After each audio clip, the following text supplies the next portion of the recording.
Good morning, students. So, today we are going to read what we have read in yesterday's live class, A Visit to Cambridge. Now, this Cambridge is a place name in England, you all know. Now, this story, A Visit to Cambridge, it's written by Firdaus Kanga, who is a physically disabled person. And this story is about two extraordinary people. Why are they extraordinary? We'll come to know. Both of them are disabled. The two central characters of the story, Stephen Hawking, one of the greatest scientists of our time, and Firdaus Kanga, the journalist, the writer,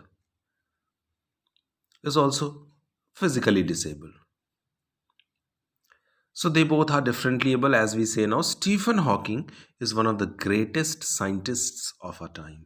He suffers from a form of paralysis that confines him to a wheelchair and allows him to speak only by punching buttons on a computer, which speaks for him in a machine like voice. Many of you might have heard the name of Stephen Hawking. Many of you have seen the picture. The whole body was paralyzed. Only one or two fingers he could move. And through that one or two finger, he used to punch buttons on computers. And on behalf of Stephen Hawking, the machine spoke. है ना? After punching the buttons, the machine spoke for him. Firdaus Kanga is a writer and journalist who lives and works in Mumbai. Kanga was born with brittle bones. Brittle means काफी नाजुक था. That tended to break easily when he was a child. Like Hawking, Kanga moves around in a wheelchair. So they both are physically disabled person. Now the two great men, Stephen Hawking and Firdaus Kanga, exchange thoughts on what it means to live life in a wheelchair and on how the so-called normal people react to the disabled. So-called normal people means he's saying to us, to we humans, that we are so-called normal people. We are not normal. We are so-called normal people because we don't behave in such a way a true human or the humanity we should show towards the disabled people we don't show. So, Cambridge was my metaphor for England. Metaphor is a figure of speech which is used for direct comparison. So, it says Cambridge was my metaphor for England, means another name for England. And it was strange that when I left, it had become altogether something else because I had met Stephen Hawking there. He was an astrophysicist. And who is an astrophysicist? Who deals with branch of physics, dealing with stars, planets, and all the other celestial bodies. So it was on a walking tour through Cambridge that the guide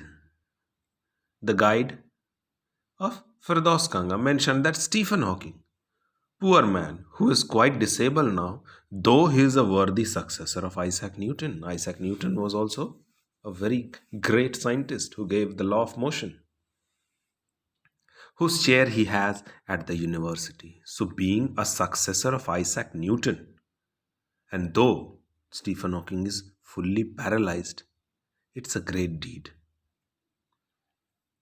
Firdaus Kanga says, and I started because I had quite forgotten that this most brilliant and completely paralyzed astrophysicist, the author of A Brief History of Time, this is the book name, one of the biggest bestsellers ever lived here. Brief History of Time, written by Stephen Hawking. So he forgot.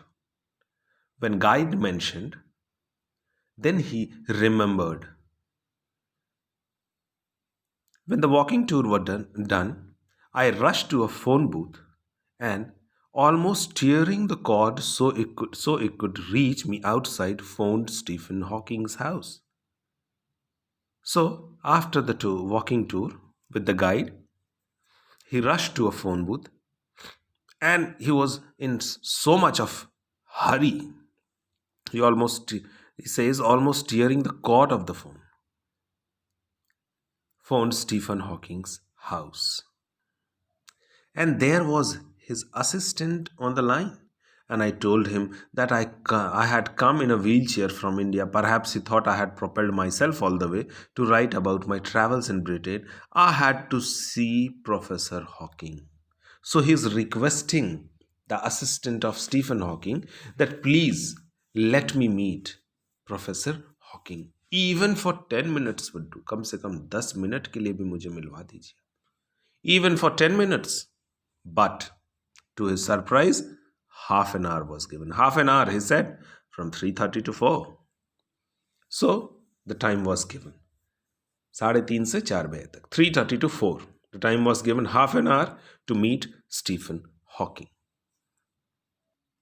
And suddenly I felt weak all over. Growing up disabled, you get fed up with the people asking you to be brave, as if you have a courage account on which you are too lazy to draw a check.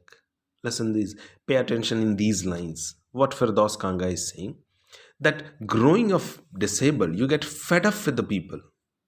And people just ask you to be brave, brave, brave, as if I am having a courage account on my, and which I am being too lazy to draw out a check of courage. ऐसा लगता है कि हिम्मत हम क्या किए, deposit करके रखें. I have deposited courage in the bank. People deposit money. I have deposited courage. So I get fed up with the people when they ask you to be brave. And he says,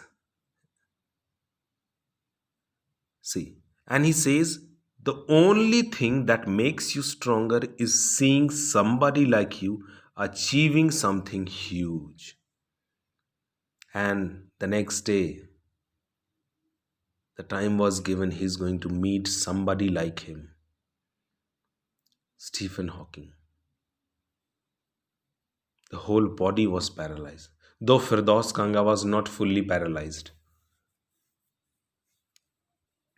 So he says, the only thing that makes you stronger is seeing somebody like you achieving something huge. Then you know how much is possible and you reach out further than you ever thought you could. I haven't been brave, said his disembodied computer voice. The next afternoon, I have had no choice. So, next afternoon, this is replied by Stephen Hawking.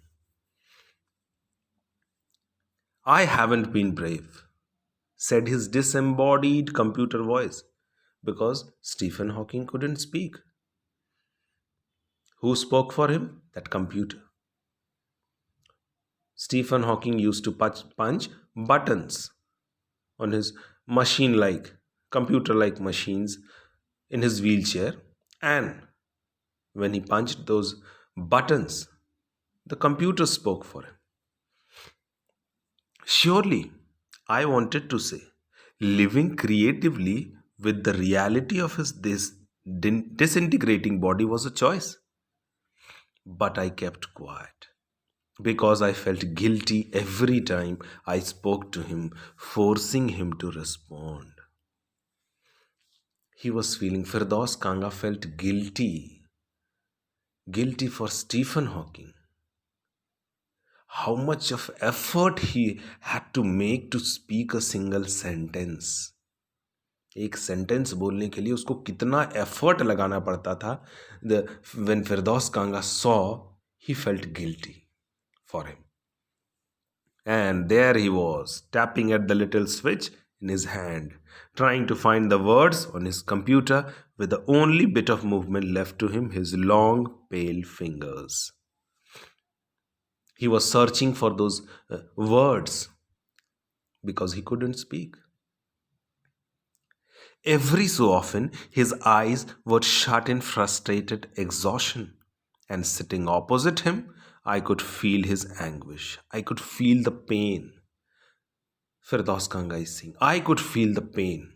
what he's feeling inside, what Stephen Hawking is feeling inside. I could feel them. The mind buoyant with thoughts that came out in frozen phrases and sentences stiff as corpses. Means the whole sentence, how we are talking, है ना, एक sentence हम लगातार बोल रहे, he couldn't, because he has to search for the words. पहले उसको words को सर्च करना पड़ता था, फिर उसको वो टाइप करता था. Then the voice came from computer. So the sentences were frozen phrases. मतलब सेंटेंस जो था वो कंप्लीट नहीं होता था, टूट टूट कर आता था. Suppose I want to ask how are you, then he would search for the word I, then A, then M, then F, then I, then N, and then E. Then the words would come from computer. I am fine. So it was like frozen phrases. टूटा टूटा हुआ sentence आता. So Firdaus Kanga, because he was also paralyzed, so he could feel the pain of Stephen Hawking. Now he says, a lot of people seem to think that disabled people are chronically unhappy. I said, I know that's not true myself. Are you often laughing inside? Firdaus Kanga is saying, a lot of people seem to think that disabled people are chronically unhappy. ज़्यादातर वो नाखुश ही रहते. I said, I know that's not true myself, because I am also physically paralyzed. So I know myself that this is not true. Are you often laughing inside? About 3 minutes later, he responded. 3 minutes के बाद उनका answer आया.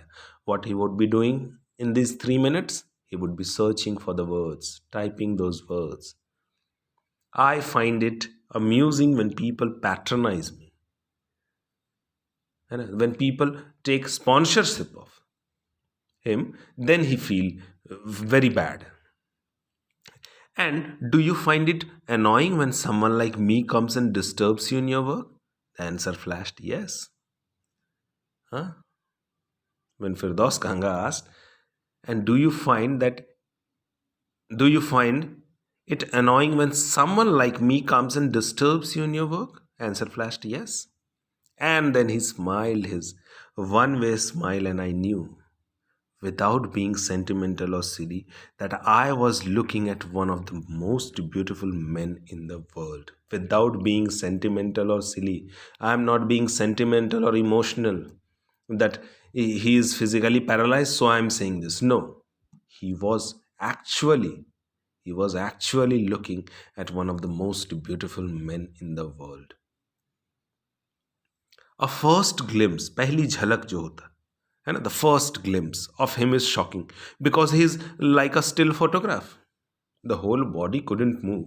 तो वो picture के जैसे ही दिखेगा, पूरा बॉडी कहीं से मूव कर नहीं सकता.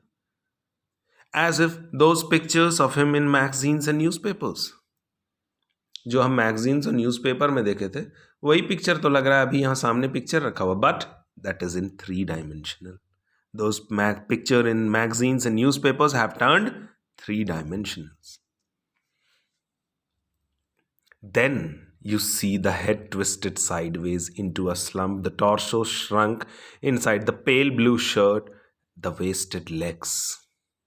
Torso means the upper part of the body, above the waist, कमर से ऊपर. And he's describing his body, head twisted sideways into a slump, head ऐसे side की तरफ झुका हुआ, in a lower position.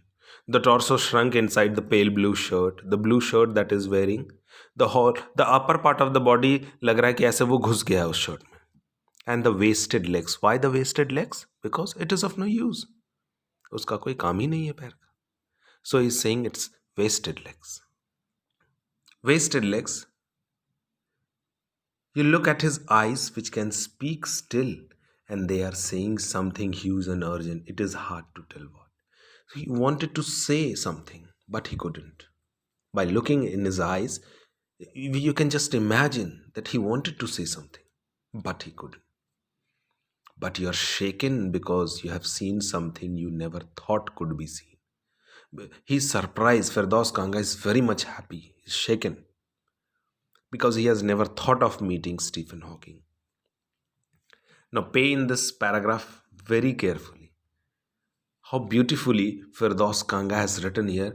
Before you, like a lantern whose walls are worn so thin you glimpse only the light inside, is the incandescence of a man. He's comparing his body to a lantern, जिसको हम लोग हिंदी में लालटेन बोलते हैं ना.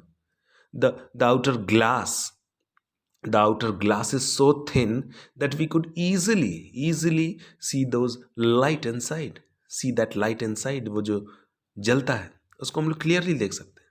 And here also the incandescence of man means the inner beauty, the inner glow of a man, you could see so easily. The body almost irrelevant, the whole body is irrelevant, of no use, exists only like a case made of shadows, so that I, no believer in eternal souls, know that this is what each of us is. Everything else an accessory. Accessory means सजाने के लिए कुछ extra चीज है ना. So these hands, legs, everything that we are having, these all the things are an accessory to our body. Because if these things would have been so important, then Stephen Hawking wouldn't have achieved something huge. He wouldn't have been a great scientist. And he says, what do you think is the best thing about being disabled? I asked him earlier. I don't think there is anything good being about disabled. कुछ भी अच्छा नहीं है, he says. No, nothing is good about disabled. But Firdaus Kanga says, I think I said, you do discover how much kindness there is in the world. He says, how much kindness is there in this world, you do discover. Suppose I am traveling in a bus. I am physically paralyzed. So in this bus, 50 persons are traveling, and among those 50%, only one person helped me. So you do discover that in this bus, only one kind people was there, a kind-hearted man who helped me. Others, 49, so-called normal people. So he says, you do discover how much kindness there is in this world. Yes, he said, it was the disadvantage of his voice synthesizer that it could convey no inflection, no shades or tone. And I could not tell how enthusiastically he agreed with me. कितना खुश होकर वो yes बोला था ये. This yes, I couldn't say. Why? Because the machine was speaking for him. It's not like that we humans are speaking. We speak with emotions. If I'm saying yes, means I'm in a happy mood. Yes, that means I'm in a bad mood. So that inflection, that shade or tone of his voice couldn't be seen or couldn't be caught. वो पकड़ा नहीं जा सकता था क्योंकि machine बोल रहा था उसके लिए. So till here we have completed in our live class. So in the next live class, we'll complete the remaining portion. Okay? Thank you, students.